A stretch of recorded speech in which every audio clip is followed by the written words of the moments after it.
Bom dia, pessoal. Senhor, na tua presença, eu quero te louvar e engrandecer o teu nome, Pai, porque o Senhor é bom, suas misericórdias duram para sempre, Pai, sobre nossas vidas se renovaram nesta manhã, Senhor.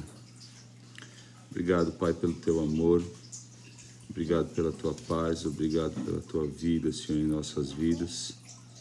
Entregamos a Ti nossa quinta-feira, Senhor. Entregamos todo o controle de nossa quinta-feira nas Tuas mãos, Deus.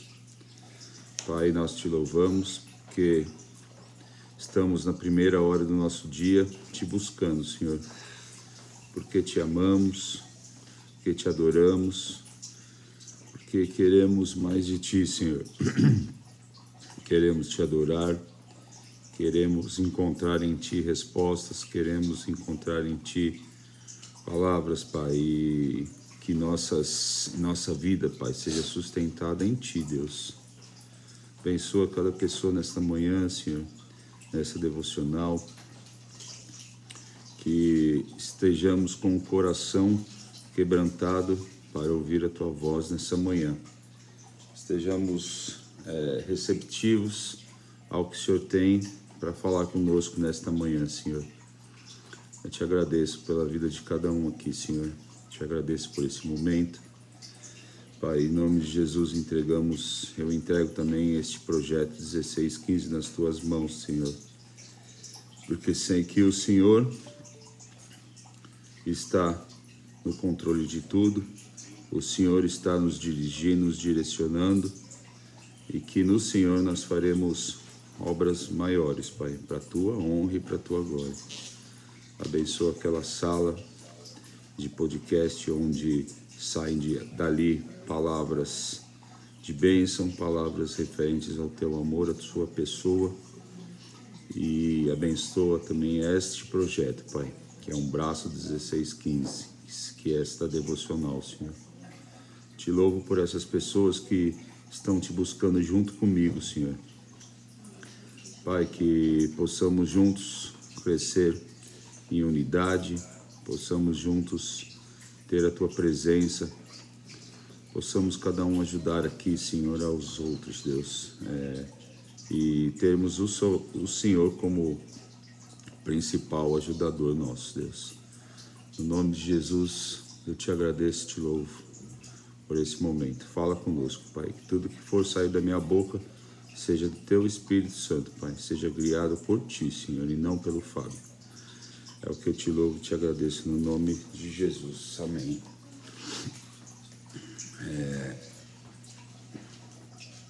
Tenho duas devocionais. Eu vou ler duas ou três. Para mim, teoricamente, estão ligadas diretamente. Atos 16, 11 a 15. Partiram de Troade, navegamos diretamente para Samotrácia, e no dia seguinte para Neápolis. Dali partimos para Filipos, na Macedônia, que é colônia romana e a principal cidade daquele distrito. Ali ficamos vários dias. No sábado saímos da cidade e fomos para a beira do rio, onde esperávamos encontrar um lugar de oração. Deixa eu aceitar o pessoal aqui. Sentamos-nos e começamos a conversar com as mulheres que haviam se reunido ali. Uma das que ouviam era uma mulher temente a Deus chamada Lídia, vendedora de tecido de púrpura da cidade de Tiatira. O Senhor abriu seu coração para atender à mensagem de Paulo. Tendo sido batizada, bem como os de sua casa, ela nos convidou, dizendo: se os senhores me consideram uma crente no Senhor, venham ficar em minha casa. E nos convenceu.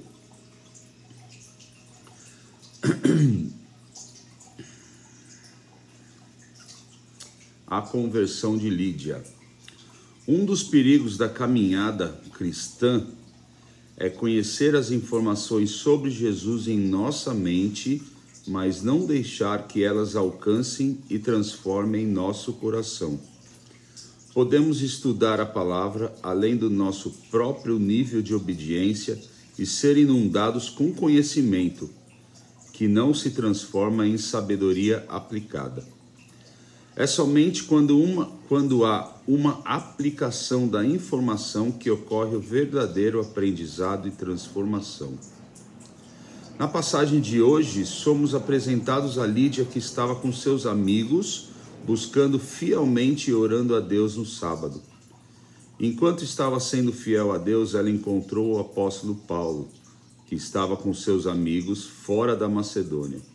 Lídia era uma adoradora devota, mas quando Paulo começou a compartilhar as boas novas de Jesus, os olhos do seu coração foram iluminados e ela se tornou mais receptiva ao evangelho da graça e foi fortalecida em seu entendimento.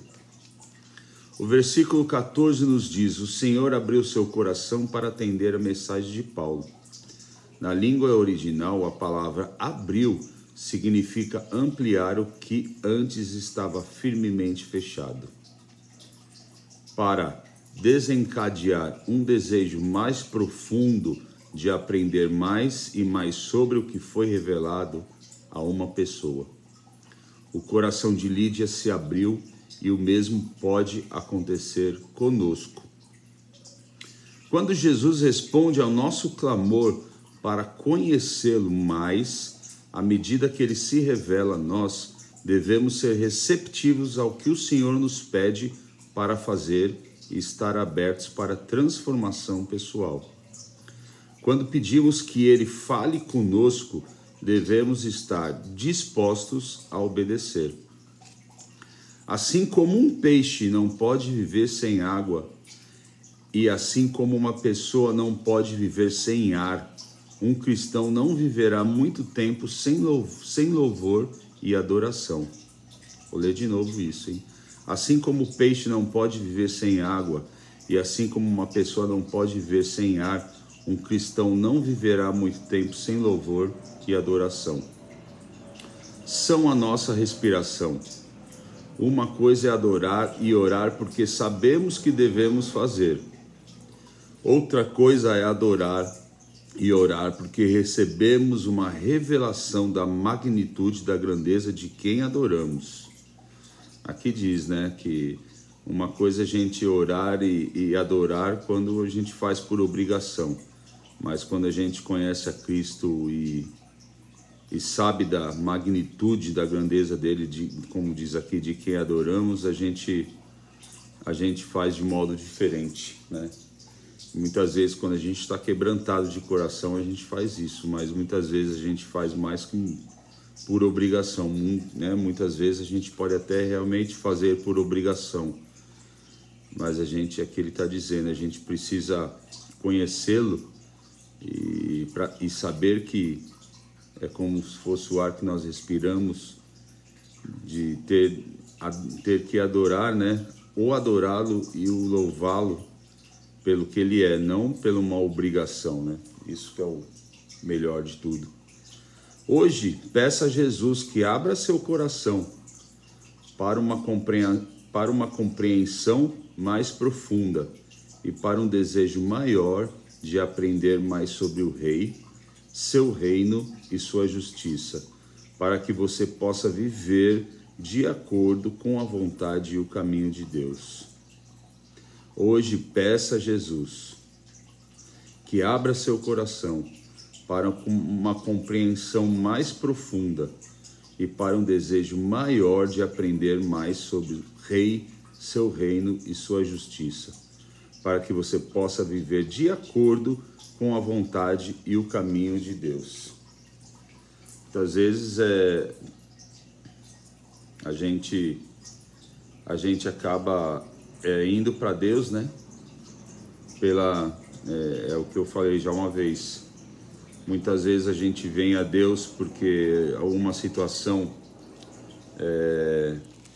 na nossa vida tem que ser resolvida E aí a gente vai, como diz, pelo amor ou pela dor. Muitos vão pela dor, né? Mas encontra em Jesus uma pessoa, um amigo, né? Que você pode contar, uma pessoa que tem o controle de sua vida, e automaticamente aquela obrigação, aquele primeiro momento em que você encontrou somente, você foi a ele somente para que algo fosse resolver na sua vida, você começa a ter compreensão do tamanho de Deus e muda o seu ato de orar e de adorá-lo, não somente pelo que ele pode nos proporcionar, e sim pelo que ele é. E aí quando a gente começa a buscar a Deus para querer conhecê-lo de verdade, para querer ter uma intimidade com ele, a gente muda nosso foco. E aí a gente acaba até esquecendo do que a gente veio buscar em Deus. Porque ele vai nos inundando com o seu amor, com a sua paz, com a sua compreensão, que automaticamente a gente para orar e muitas vezes, né, não todas, mas muitas vezes a gente ora e acaba esquecendo até de pedir, mas ele sabe, a gente não precisa nem pedir, ele sabe o que está dentro do nosso coração. Mas o motivo de a gente o adorá-lo em espírito e em verdade, com amor pelo que ele é e não pelo que ele pode nos proporcionar, essa oração é muito melhor. Aqui na outra diz assim: Jesus tem o controle. Jesus olhou em volta de si e viu uma grande multidão que estava chegando perto dele. Então disse a Filipe: onde vamos comprar comida para toda esta gente? Ele sabia muito bem o que ia fazer, mas disse isso para ver qual seria a resposta de Filipe. Imagina Deus falando para você, né, sobre uma situação. No meu caso, sei lá, um exemplo que eu vivo, o exemplo que eu vivo hoje, né? Um exemplo, uma situação que eu venho pedindo para Deus é de eu conseguir um lugar mais perto onde eu moro, onde eu trabalho, né? Do lugar da escola das crianças. E aí Jesus fala para mim: então, você precisa morar um pouquinho mais perto, né, Fábio? O que a gente vai fazer? Será que ele já não sabe o que vai acontecer? Ele fala justamente para me provocar. O que eu vou fazer? Eu preciso entregar essa situação a ele. Eu preciso saber que ele tem o melhor caminho para mim. E muitas vezes ele vai falar para mim e para você: e aí, o que a gente vai fazer?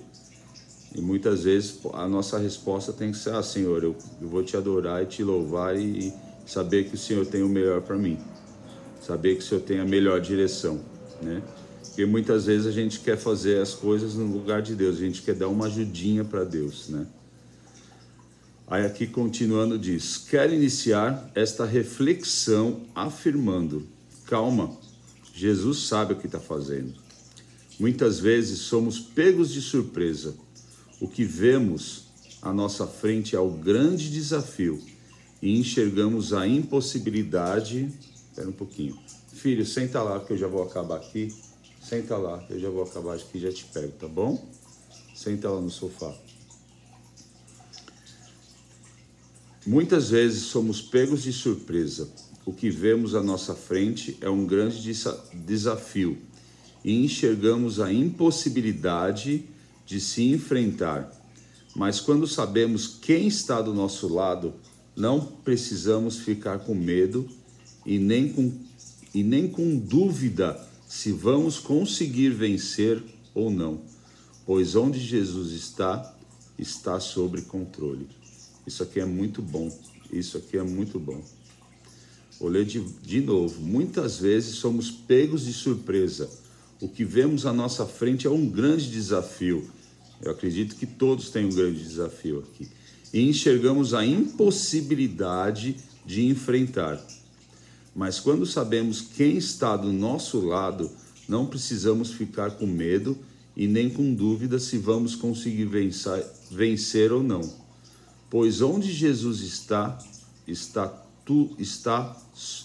tudo sob controle.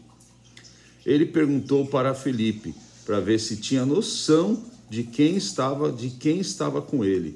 É dizer, Jesus estava com Filipe naquela situação, né? E ele ainda perguntou para ele, Filipe, o que vamos fazer? Qual teria que ser a resposta de Filipe? Senhor, o Senhor sabe o que tem que fazer. O Senhor é o Filho de Deus. E na verdade ele disse, ele acabou não entendendo quem estava do lado dele. Ele falou, não sei, Senhor, a gente tem um carinha ali, um amiguinho meu ali, um chegado meu ali que tem 5 pães e 2 peixes. Mas ele estava falando com Jesus. Ele estava andando do lado de Jesus e não soube responder isso. Não conseguiu enxergar a grandeza de Jesus que estava do lado dele e a pergunta foi feita por Jesus. Muitas vezes a gente está com os olhos fechados e não consegue enxergar Jesus do nosso lado, não consegue enxergar que Ele está no controle. E acontece isso. Deve ter sido uma cena muito esquisita, né? Qual Jesus olha para Filipe e fala, mas eu estou aqui do seu lado. Você está andando comigo, você está vendo o que eu estou fazendo, você ainda pergunta o que a gente vai fazer?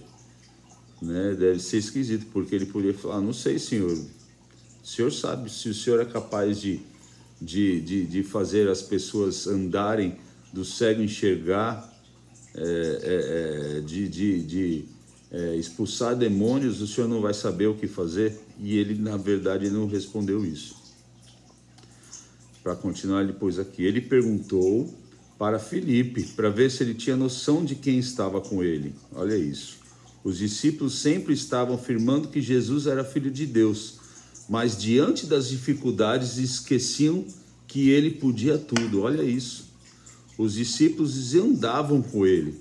Os discípulos estavam com ele, afirmando que Jesus era Filho de Deus. Eles afirmavam a todos, eles viam com os próprios olhos. Nossos dias de hoje, nós não andamos com Jesus fisicamente, mas conhecemos e sabemos que Ele fez e faz na nossa vida e fez tantos milagres. E os discípulos andavam com Ele, mas diante daquela dificuldade, eles esqueciam que Ele podia tudo. Imagina, você está do lado de Jesus e você simplesmente esquece que Ele é Jesus. Ah, não sei, Jesus, eu tenho ali tenho um amigo que tem 5 pães e 2 peixes. Jesus só não fez o milagre da multiplicação dos pães e peixes, alimentando mais de 5.000 pessoas, como fez com que sobrassem 12 cestos cheios. Isso aqui é uma trava-língua, né? Cestos cheios, isso aí. Se lembre em todo tempo que Jesus está do seu lado. Nada foge do controle dele, fazendo um milagre ainda maior do que espera. Amém? Amém, pessoal? Vocês creem que ele faz um milagre maior do que a gente espera? Vocês creem que ele está sempre do nosso lado e nada foge do controle de Deus? Eu tenho certeza. Mas muitas vezes eu sou como Filipe. Jesus pergunta para mim, o que a gente vai fazer? Eu falo, não sei, Senhor. Parece que você quer resolver as coisas para Ele, parece que você quer dar uma mãozinha para Ele. E isso é a falta da nossa fé, né? Não é a falta, é a fé pequena, né? Nossa fé que vai aumentando dia por dia, na verdade, né? Mas isso faz parte do nosso crescimento. A nossa declaração de fé é: eu sei quem está do meu lado. Eu não preciso ter medo e nem me preocupar. Jesus tem o controle de tudo. A minha história vai dar testemunho. Esse é o melhor. A minha declaração de fé é, Fábio, eu sei quem está do meu lado. Eu não preciso ter medo e nem me preocupar. Jesus tem o controle de tudo. A minha história vai dar testemunho. A história de cada um aqui vai dar testemunho. Eu creio que Jesus está do lado de todos aqui, Ele tem um controle sobre a vida de todos. A gente não precisa ter medo e nem nos preocupar. Como diz aqui, Jesus tem o controle de tudo, a minha história vai dar testemunho. Quantas histórias a gente tem aqui dentro desse grupo que já dá testemunho, né? Quantas histórias a gente vê. Nossa amiga Juliana, que ela sempre entra com a gente, o que Deus está fazendo na vida dela. A história a história do Renato, quanto ele tem vivido com Deus.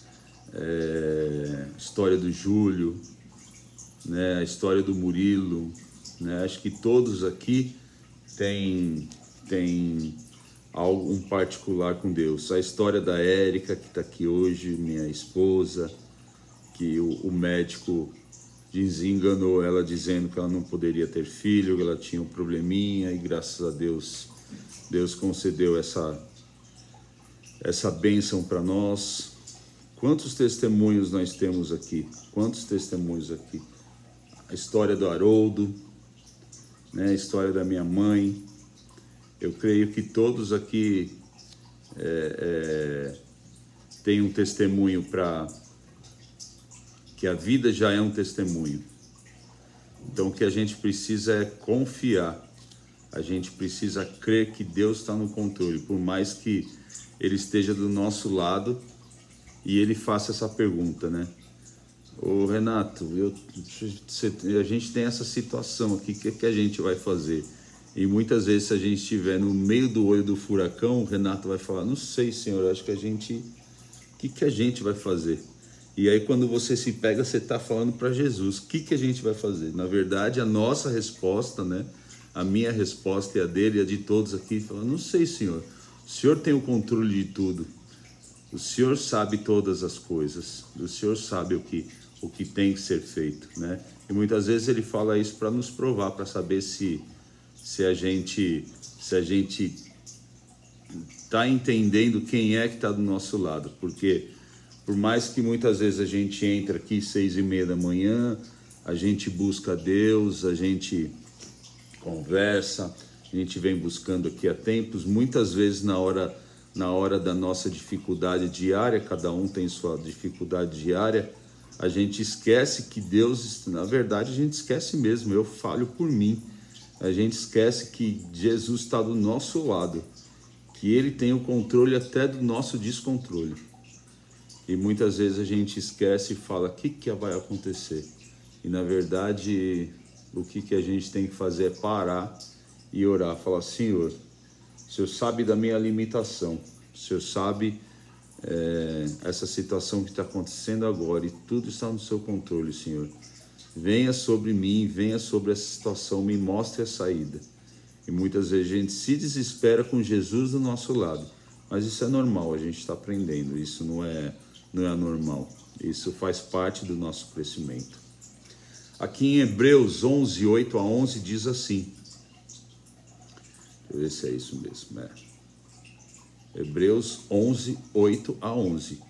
Pela fé, Abraão, quando chamado, obedeceu e dirigiu-se a um lugar que mais tarde receberia como herança, embora não soubesse onde estava indo.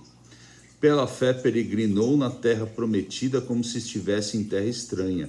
Viveu em tendas, bem como Isaque e Jacó, co-herdeiros da mesma promessa. Pois ele esperava a cidade que tem alicerces, cujo arquiteto e edificador é Deus. Pela fé, Abraão e também a própria Sara, apesar de estéril e avançada em idade, recebeu poder para gerar um filho, porque considerou fiel aquele que lhe havia feito a promessa. Calma, não se apresse, seja paciente. Estes são os exemplos clássicos de frases que queremos ignorar ou refutar quando ouvimos. E foi certamente o caso de Sara. Ela desejava muito ter um filho e esperava pela promessa que havia recebido de Deus, até que decidiu resolver o assunto com as suas próprias mãos. Sara sugeriu que seu marido Abraão se deitasse com sua serva Agar, e ela concebeu um filho. Mas Sara teve que esperar mais 14 anos antes de ser abençoada com uma gravidez. Podemos não querer admitir, mas todos nós podemos ser parecidos com Sara quando se trata de esperar em Deus. Sabemos a verdade. O tempo de Deus é perfeito e seus caminhos são mais altos que os nossos. Mas isso não facilita a espera. Esperar o tempo certo de Deus pode abrir brechas para sentimentos de frustração e muitas vezes é algo sofrido. Mas esperar significa abrir mão de algo para dar espaço ao plano de Deus. Nós, heróis da fé apresentados em Hebreus, lemos sobre Sara e sua fidelidade. Porém, seus atos mostram que ela foi impaciente e agiu à frente de Deus, tentando facilitar seu próprio milagre. O que Deus fala para Sara, naquela época: você vai ter filho. E, na verdade, a palavra de Deus diz que eles riram, eles duvidaram da própria promessa que Deus fez até para eles, por causa da idade deles, por causa de que eles eram avançados em idade. Imagina você com 80 ou 85 anos e Deus fala para você: eu vou te dar um filho. Você olha seu estado da sua esposa e fala: não, a gente não pode mais ter filho. E aí Sara quis resolver, quis dar uma ajudinha para Deus. Mas Deus falou que sairia do ventre dela, não era de outra pessoa. Apesar disso, ela não foi retirada da família de Deus. Embora Sara tinha se intrometido no plano divino e tentado manipular sua situação, o versículo 11 da passagem de hoje nos mostra que Deus pode redimir e renovar nossa vida para que a vergonha que associamos aos nossos erros se torne o nosso maior testemunho. Seu sonho pode não ser o mesmo de Sara. Talvez você acredite em uma mudança em suas circunstâncias ou esteja apegado a uma promessa. Seja o que for, não desista e mantenha a esperança. Seu sonho não é o desafio para Deus. Entregue seus desejos mais profundos ao Senhor e deixe que Ele guie o caminho. Espere nele, espere com Ele e observe-o fazendo as coisas no modo e no tempo perfeitos dele. De novo eu vou falar. Entregue seus desejos mais profundos ao Senhor e deixe que Ele guie o caminho. Espere nele, espere com Ele